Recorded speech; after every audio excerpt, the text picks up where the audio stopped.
اور جو بورژواز ہیں ان کے بھی چیلنج ہے. تو اب یہ دیکھ لیں یہ آیت کتنی عظیم شان آیت، اور پھر سلطان کا یہ معنی اس پر صادق آ رہا ہے کہ ایسی کامل دلیل، ایسی پختہ دلیل جس میں ٹامک ٹوئیاں نہ ہو بلکہ ٹھوس حقیقت پر قائم ہو. بس سائنسدانوں نے جو اندازے لگائے ہیں یہ عام لوگوں کی کہانیاں تو نہیں بنائی ہوئی، تو ٹھوس حقائق پر مبنی اندازے ہیں. اب سمجھ آ گئی بات؟ حضور اس سوال کا تعلق بھی مغربی افریقہ اور سیریلیون سے ہے. وہاں پر بیگم کے نکاح کی اہمیت بیان کرتے وقت وہ لوگ ذرا دور چلے گئے ہیں. اگر کوئی بیوہ وفات کے وقت اس کا کوئی خامد نہ ہو، یعنی دوسری شادی اس نے نہ کی ہو، تو اس کے متعلق ان کا فتویٰ یہ ہے کہ جہنم میں جائے گی. اچھا. تو اس کی وجہ سے وہ بیچاری کئی دفعہ عدت کا بھی احترام نہیں کرتی، دوسری شادی کا فکر زیادہ رہتا ہے.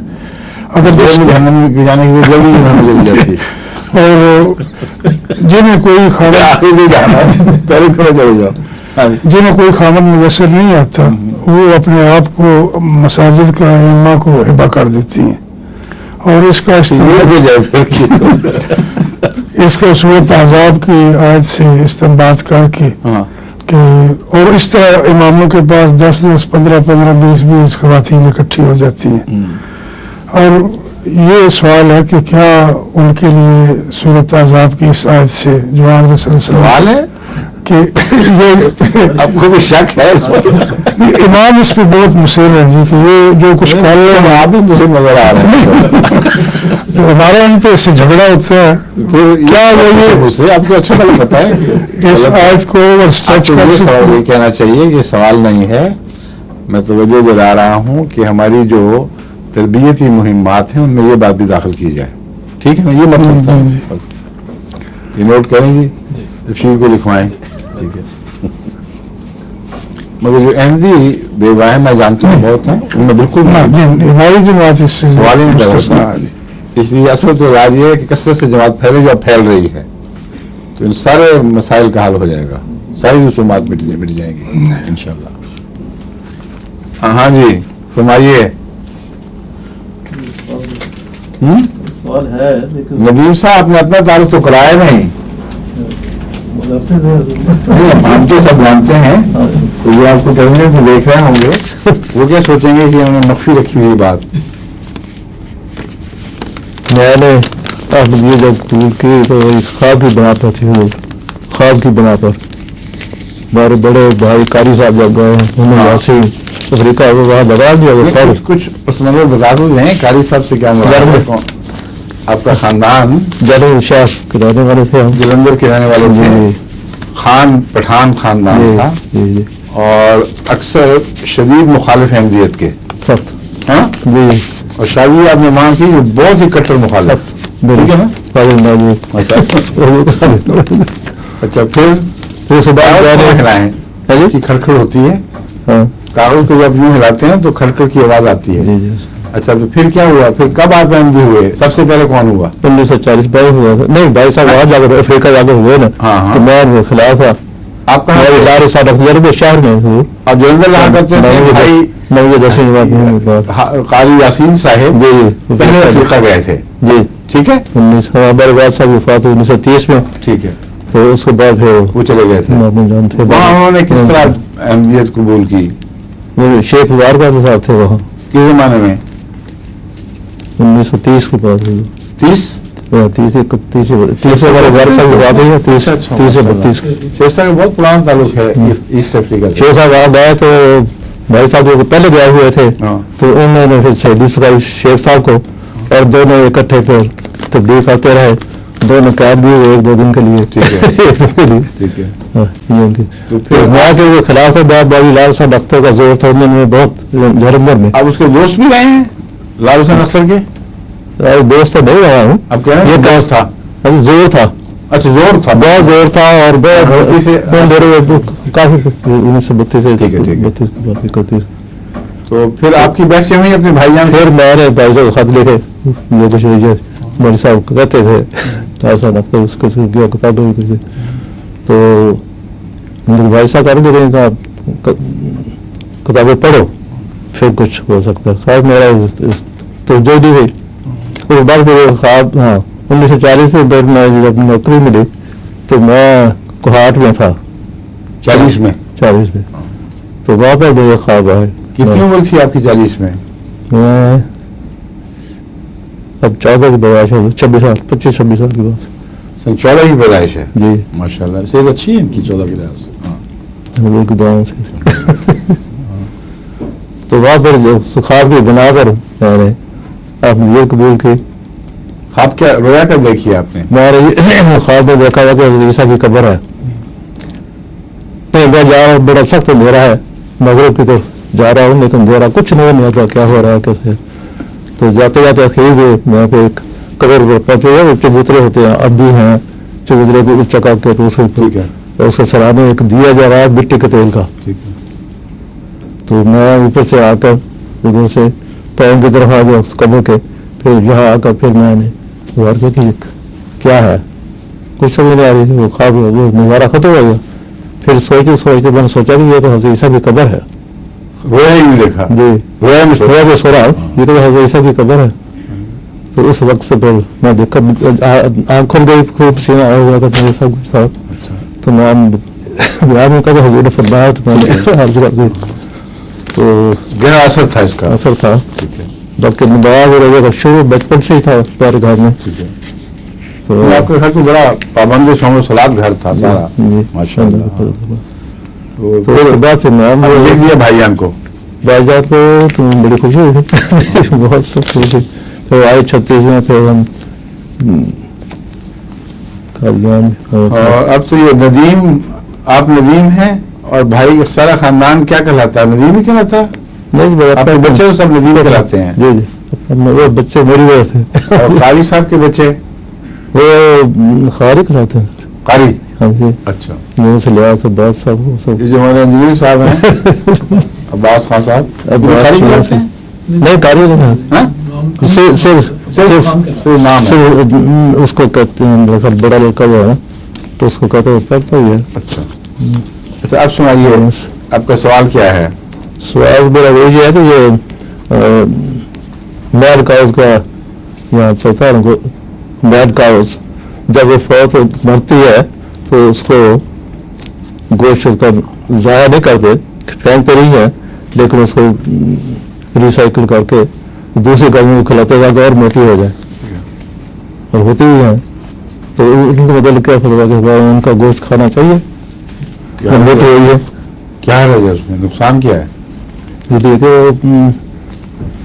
انہوں نے حرام گوشت کھایا ہے. کیوں؟ گاؤں نے ان کو دیتے ہیں بیٹا کرتے وہ نہیں, تو وہ جو گند کھاتے ہیں جانور, مرغیاں, وہ حلال گوشت کھا رہی ہوتی ہیں جو کیڑے مکوڑے اور غلاظت کھاتی ہیں. آپ نے دیکھا نہیں کہ مرغی کو غلاظت کھاتی ہیں, پھر وہ کھا جاتے ہیں مرغی آرام سے. اور یہ پودے نہیں دیکھے جو سبزیاں اور پھل اگاتے ہیں, کیا کھا رہے ہوتے ہیں؟ ایسی کسی خبیث چیزیں اس کھاد میں ہوتی ہیں, ایسی ناپاک چیزیں کہ جن کو اگر آپ دیکھیں تو طے کریں. اور وہاں تو اسی طرح ہی ڈال دیتے ہیں نا, گنوں کے کھیتوں میں, مکئی وغیرہ کے کھیتوں میں, سبزیوں میں بکثرت. بعض سبزی کے کھیت کے پاس سے گزرو تو سخت بدبو آتی ہے. یہاں بھی یہ جو ہیومس ڈالتے ہیں, ایک تو عام کھاد ہے نا جو مصنوعی کھاد, میں ہیومس کی بات کر رہا ہوں جو ہماری طرح کی کھاد ہے, اس کو خاص طریقے سے بناتے ہیں.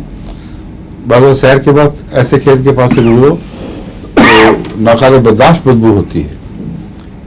تو وہ پودے جو کھاتے ہیں وہ حرام نہیں کھاتے, پھر کیا بناتے ہیں؟ پھول, پھل پھول حلال طیبہ. تو جب کایا پلٹ جاتی ہے ایک چیز کی اللہ کے نظام کے تابع, تو پھر یہ نہیں دیکھا جاتا کہ اس نے کیا کھایا تھا. پھر جو بدن بناتا ہے اس پر فیصلہ ہوتا ہے. اب سور جو پاک غذا کھا رہا ہو پوری طرح اور اس کو یہ گوشت نہ کھلایا جا رہا ہو, اس کا گوشت پھر بھی حرام ہی بنے گا. اور گائے یہ گوشت کھا کر بھی